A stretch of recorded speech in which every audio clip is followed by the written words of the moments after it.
How to comment a picture on TikTok. Hey guys, welcome to the channel. So if you want to comment a picture on TikTok, what you're simply gonna do is first of all, update your TikTok app to the latest version. Then launch the application on your device. After that, go to the video you want to comment.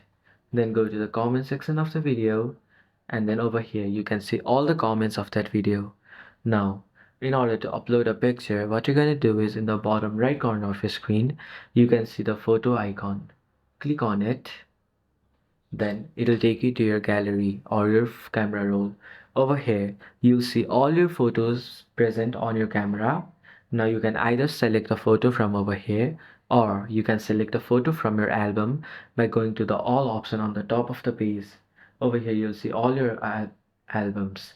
Then select a photo you want to upload, and you can also add a comment or write something on the photo or simply leave it as it is and just upload the photo.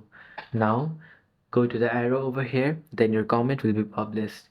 So this is how you can upload a picture on TikTok.